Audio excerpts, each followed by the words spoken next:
Welcome to Where Parents Talk. I'm Lianne Castelino. Our guest today is a professor of psychology at the University of Virginia who studies human learning. Daniel Willingham is a researcher and a Ph.D. in cognitive psychology from Harvard University. In 2017, Professor Willingham was asked to serve on the National Board for Education Sciences by then U.S. President Barack Obama. Professor Willingham's latest book is called Outsmart Your Brain: Why Learning is Hard and How You Can Make It Easy. He joins us today from Charlottesville, Virginia. Thank you so much for taking the time. Pleasure to be here. So I have to tell you, the title of your book is absolutely fascinating, especially for someone like me who is a continuous learner. But before we get into the book, I want to ask you, you've been in this area of research and study, that is to say, human learning, for some time. What strikes you most about what you've learned about how humans learn? Oh, that's such an interesting question. And I guess because I'm a researcher, there's so many things about how people learn that I find absolutely fascinating. The thing that's fascinated me most in the last few years is exactly the subject of this book. And this is as much a thing about individuals and also a thing about how we teach children, which is that our expectations of children's ability to sort of bring something to the table in their own learning is appropriately really close to zero when children are in preschool. In other words, our expectation is 100% that if children learn or don't learn, it's because of the teacher. It's up to the teacher to create environments for children to learn. By the time they're ready to graduate high school, our expectations are very high about how children should be able to regulate their own learning. We expect them to be able to resist distraction. They should be able to commit things to memory. If they read something that they don't understand, they should be resourceful in figuring out how they can come to an understanding of it. So we have these very high expectations about their ability to learn and to learn independently.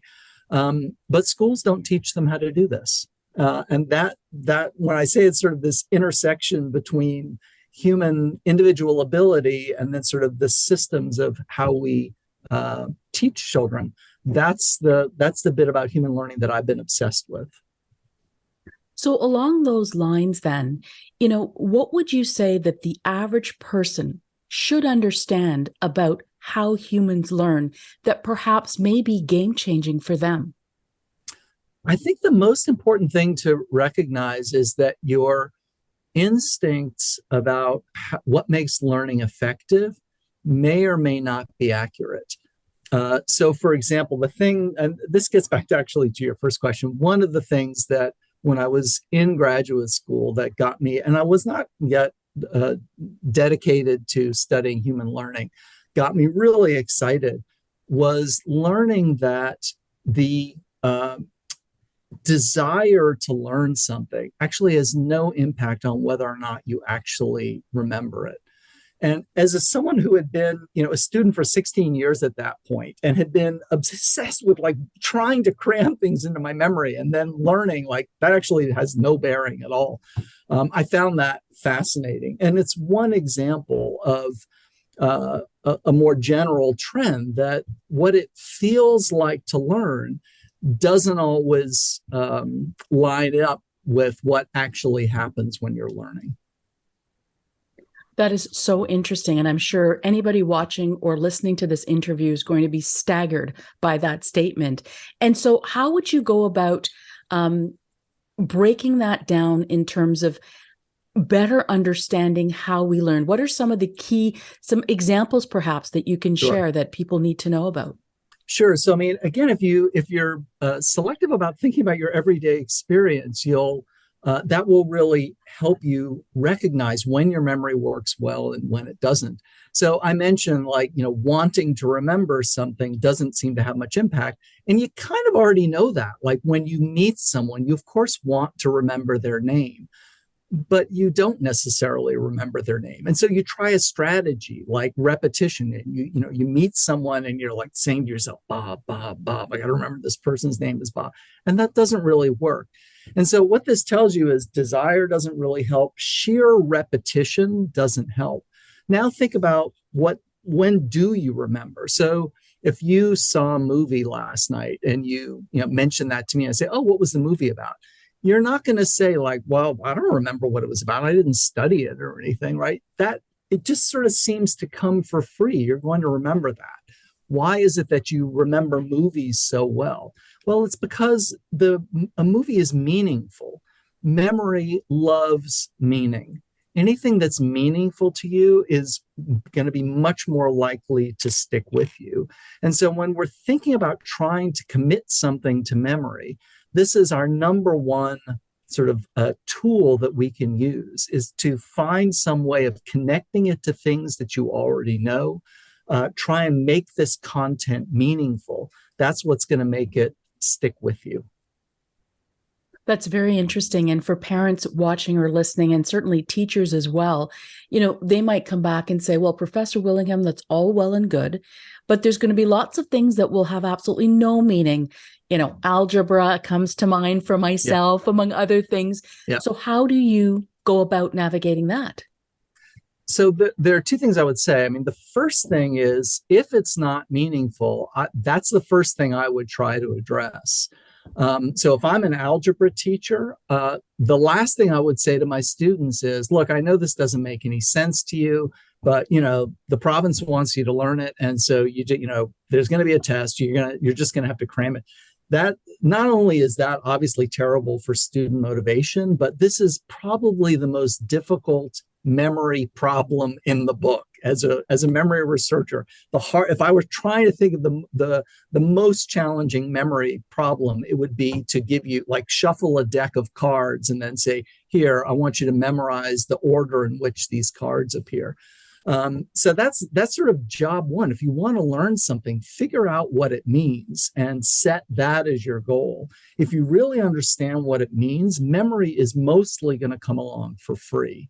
The second thing I would say is that there are times where, and sometimes teachers will say pretty much exactly this: I recognize that this isn't very meaningful to you. Nevertheless, I want you to sort of get this under your belt so that you can take the next step. Things are going to get meaningful, in a couple of weeks or whatever it is. But right now, you just need to memorize this. So we think about things like when children are learning how to read, learning the correspondence between letter sounds and letter shapes. There's not really any intrinsic meaning, but that's a very important thing for them to remember. So this is where mnemonics can be helpful. So those are those little tricks, like if you've heard of memory palaces, where you imagine like a space that you're familiar with, like your home or something, and then you're trying to remember a list of items, and you sort of imagine walking around your home and you place items at various locations. These are tricks that you use to make meaningless information more meaningful. And that's sort of our second weapon of choice. First thing you want to do is, if at all possible, make it meaningful. As a backup, if you can't, use mnemonic tricks. So what I hear you say, if I could summarize where it concerns meaningfulness in learning, is a combination of attitude and application. Absolutely. Attitude is really important. I mean, you need to have a can-do attitude. You need to recognize this may be difficult, and especially where students are concerned, they're so ready to compare themselves to other students. And I always tell my students, it's like, yes, I know that some kid who this all seems really easy and they don't need to study, and yet everybody knew some kid like that in school. We all found them really irritating and it was really hard. But most people aren't like that. For most people, it really does take work. So expect that it's going to take work, but you can do it. And the other thing is, it's really not helpful to compare yourself to other people, because there's always someone who seems to be ahead of you. There's always someone who's behind. And so the place to focus is really on yourself. Where am I relative to where I was yesterday or last week? Am I making progress? Do I feel good about that? That's where you really want your kids to focus.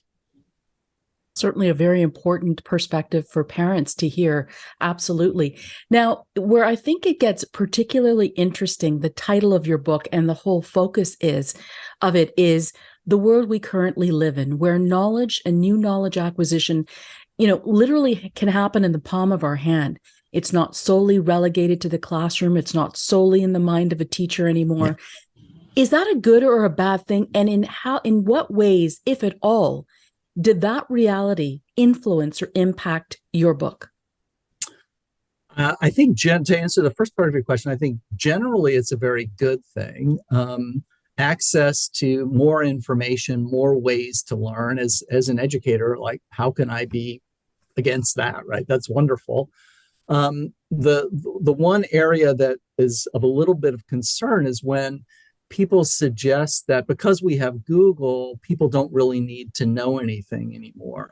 And that's really not accurate. And what someone like me, who's a cognitive psychologist, will tell you is you really do need knowledge, not just in your hand, you really need knowledge in your head.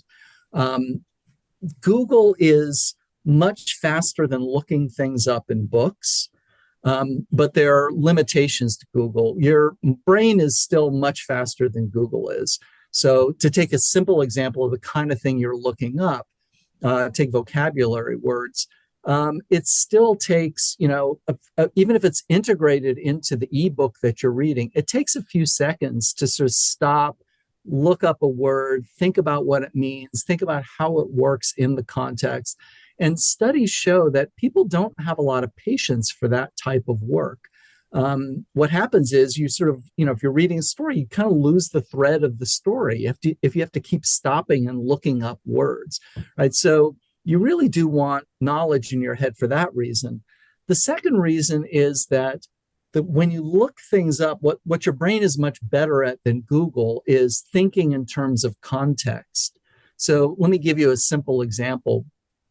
Suppose you read, Dan spilled his coffee, Trisha jumped up to get a rag. Now, what's unspoken there is why Trisha jumped up to get a rag.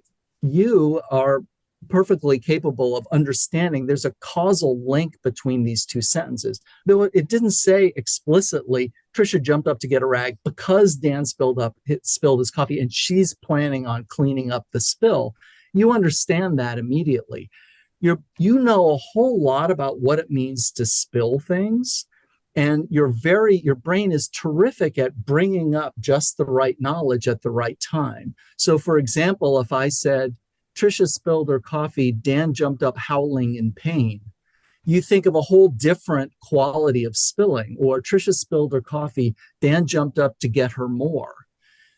This is what your brain is great at, and Google is terrible at. So if you didn't really understand, like Trisha spilled her coffee, Dan jumped up there, what does that mean? You type it into Google, you're going to get all kinds of information about coffee and spilling, but you're not going to get exactly the right type of information. So this sort of context specificity, your brain is really, really good at, and the phone in your hand is terrible at. And that's another reason you really need knowledge in your mind. So, Professor Willingham, as a professor with students, as a father with 4 children, can you tell us, what strikes you in terms of some of the common pitfalls, pain points that you see your students, perhaps even your own children, fall into that causes them stress and anxiety as it relates to the acquisition of knowledge, tests, etc.? I think the thing that I see most frequently, both in my children and in my students, is feeling like they're putting a lot of effort into their schoolwork and they're not getting the results that they expect. And they're ready to put in more effort, but they're not very clear on exactly where the effort should go. So most frequently, if they're getting bad marks, what they're thinking is, well, I need to study more. And to them, studying means sort of sitting and kind of cramming things into memory. Whereas in most schools, it's a lot more complicated than that. There are a lot more pieces that have to be in place in order for learning to really proceed well. They need to be good listeners. There's a lot of teacher talk in most schools, and you need to know how to listen effectively. If they're in more advanced grades, they're going to be taking notes. They need to know how to take notes. If they're taking tests, test anxiety might be a problem. So one of the things they really need is a diagnosis of which part of things isn't going well. So often my students will come in, they'll say, I'm frustrated. And again, their answer is, I need to study more. And the first thing I say is, well, wait a minute, it could be that you're studying, it's just fine. And it's one of these other pieces that needs to be shored up a little bit. So that, I think, is the number one problem that I see, or the number one source of frustration, is things aren't going very well, but you don't know exactly why, and therefore you don't know how to address it.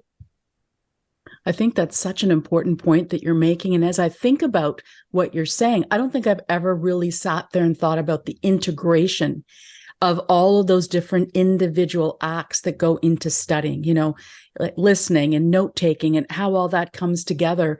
But it's a very important point. Let's talk about your latest book, How to Outsmart Your Brain. It's been described as a, quote, revolutionary, comprehensive, and accessible guide on how the brain learns. In what ways is it revolutionary?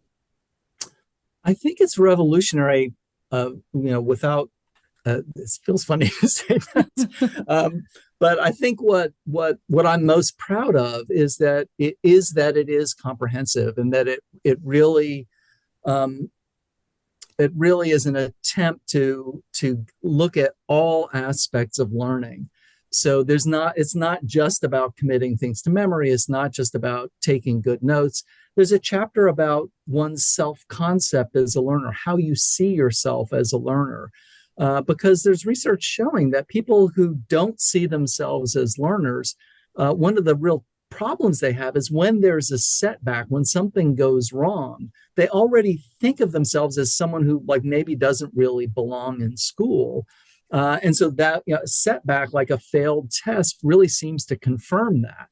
And that really speaks to their persistence, right? They think well, I didn't do it. Like a student who really sees themselves as a student, when they fail a test, they say, well, I need to work harder. They don't question whether or not they belong in school. Whereas someone who does question whether they belong in school, they're not going to persist and work harder on the next test. There's also a chapter on anxiety. 20% of students, I don't know what the Canadian figures are, they're probably pretty close to the US figures.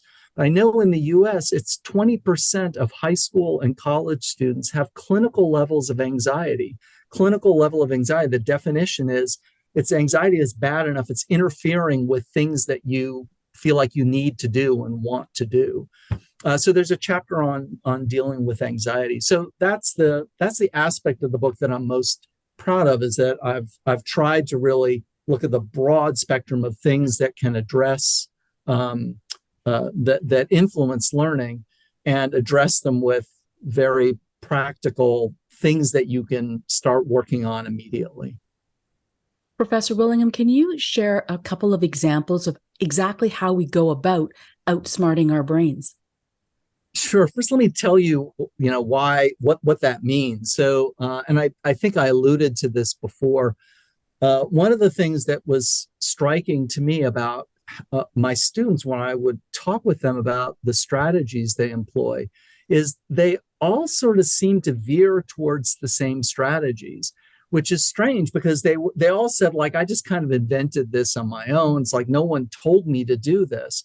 And I realized that they were engaging strategies that feel effective to them in the moment, and also aren't that hard. And they sort of work a little bit, but they're not very efficient. And so this is what's meant by outsmart your brain.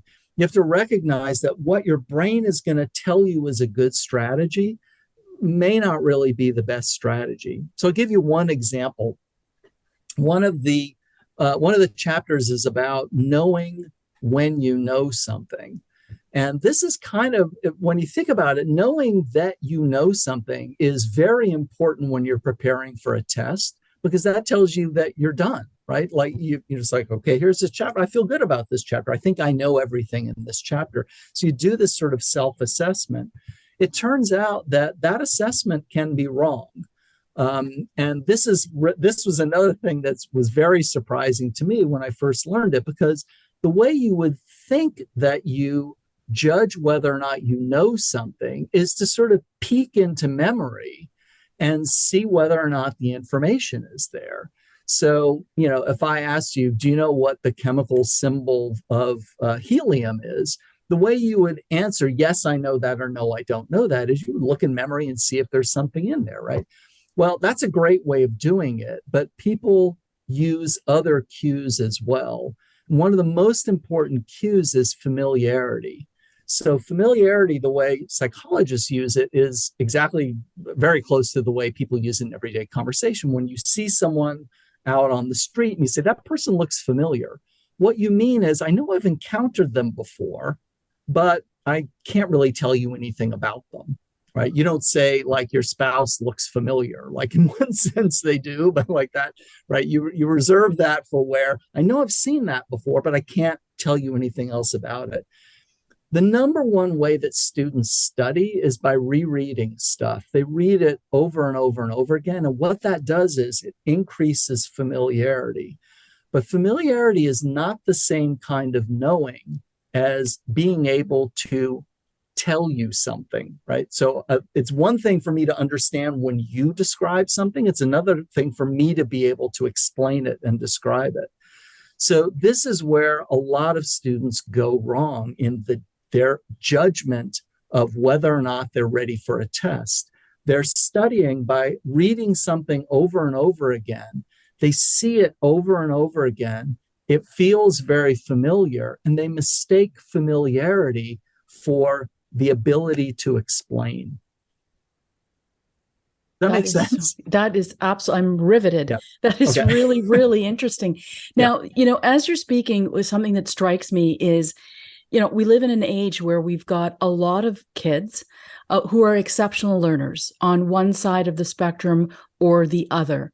Yeah. So how does what you're discussing help that group of individuals? The principles of learning that I'm describing really are universal. And this is something that can be really confusing when we think about schooling. We think of children as individuals, as of course they are, and you'll sometimes hear people say, sort of extend that and say, everybody learns differently. In one sense, that's true, and in another sense, it's really not true. I mean, everybody's got a brain, and everyone has, a digestive system. Everyone has a circulatory system. You don't really think of like, well, your digestive system may be totally different than mine. Your circulatory system may be operate in a completely different way. I have a heart. I don't know about you. I don't know how your blood pumps or if it even does pump, right? And so the same thing is kind of true of the central nervous system. There's a basic architecture to the way the brain works, and there is a fair amount of consistency across kids. The ways that kids are individuals is more about what they know coming to the school, to that first day of school, and thereon, what their experiences have been both in school and outside of school. So what they know and what they're able to do. There's enormous variation in that. There's a lot of variation in what they're interested in. But when you talk about why does the brain hold on to something versus not? So earlier in our conversation, I said, memory loves meaning. I would absolutely say that's true for everybody. And it doesn't matter whether you are way off on one end of the spectrum where it seems like everything comes really easily to you, or you're way on the other end of the spectrum where you really struggle with most things in school. there are a set of principles that are consistent across individuals. And that's what I'm really emphasizing in this book. So let's talk a little bit about the science and the research that you uncovered in the course of putting together this book. Anything in there specifically that you yourself as a researcher were struck by in particular? We've already talked about a couple of things that I found really startling and interesting. I mean, one is this sort of pervasive um, uh, sort of misalignment between our own sense of what's best for us cognitively, like what's the way that we're going to learn most effectively, versus, and again, I want to be clear, it's not that like what students tend to do is just terrible and doesn't work at all. I mean, they're in school, they are sort of getting along, they're learning. It's just they're not as efficient as they could be. And so that misalignment was one thing that was very striking to me. We also mentioned something that I first encountered in graduate school, which is the fact that your desire to learn doesn't really have any impact on whether or not you actually do learn. It's the cognitive processes you bring to whatever content it is that you're encountering. That's what makes things stick or not stick.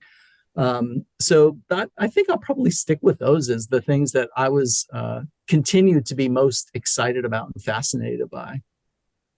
Many parents today, come from a different generation. We're taught in a different way. We're not exposed to all of the platforms and vehicles that are currently available for learning, all these different tools that their children might be exposed to. And, there's going to be examples and times in their lives when their child is going to ask them for help. And so what could you offer to parents in terms of trying to help their kids or support their children with their own learning, perhaps things that you have employed yourself as a father? The main thing I would do is say, be in touch with your child's teacher. Most teachers are universally eager to partner with parents. They love the idea that you are going to be supporting what they're doing in the classroom in your home. And you, of course, want to be complementing, not contradicting what your child is learning in the classroom. So I think that coordination makes it makes sense on both sides. And if this frequently comes up in mathematics, where it's like, I learned this way, I'm old school, and then my kids comes home and there's some new method and they tell me it's good, it doesn't make any sense. Talk to your teacher about that. Say, like, my child is asking for help with homework, and I don't get the methods that you're using. What do here's what I know. How do you suggest that I best support my child? And teachers have thought about this, and they're going to be able to help you. I think the timing of your book is so interesting for so many reasons, not the least of which is where we find ourselves currently in the world in this pandemic, where a lot of parents have had the greatest exposure to how their kids learn probably ever. And in the classroom, teachers, many of them, have had to reinvent how to engage kids in learning from going, from virtual to in person. Yeah. So with that kind of backdrop, what can you offer in terms of, things that you found in the course of researching and writing your book that may be helpful to really, in many cases, not just relearn, but learn things in a new way, both for the student and the teacher? Yeah, that's such a great point. And the timing of this book is oddly apt, because what the book is really about is increasing student independence, helping students be resourceful in learning on their own. And as I mentioned early in our conversation, this is something that we increasingly expect of kids as they get older. It's also something that we very abruptly increased our expectations with the pandemic. All of a sudden, kids were at home, and we were hoping that they were going to sit in front of a screen, even though there maybe wasn't an adult nearby to encourage them to do that. do much more learning on their own. And so, yeah, this is how much of that sort of thing we're going to see in the future remains unclear. But there's always been some of it, and there's in the future bound to be at least as much as there has been in the past. And we may see a reappearance of what we saw in the pandemic. So, absolutely, I think we should have be aware of all the tools that are available to support our children in doing that independent learning. Any key takeaways that you would like readers of your book to leave with? I think the main takeaway is there are lots of tools that are available to problems that are sort of universal in learning. So what I've done in the book, the way I mentioned before, is sort of separated by task. Each chapter corresponds to one learning task: taking notes, listening to a teacher talk and making sense of it, reading complicated text, and so on. And for each one, there's a little description of the psychology that underlies the process, and then kind of a selection of strategies that you can undertake. And so what I really encourage parents and students to do is experiment. Like, there are all these different ways that you can approach it. There's not just one, best way that absolutely everybody has to use. For each of these processes, I have between 5 and 7 different tips, things that you can try. And so experiment and see what works for you and see where you get good results. That's the main thing I would say is, remain flexible, be self-aware, remain open, and try things out and see what works for you. Daniel Willingham, professor of psychology at the University of Virginia and author of Outsmart Your Brain, Why Learning is Hard and How You Can Make It Easy. Thank you so much for your time and your incredible insight today. A pleasure. Thank you so much.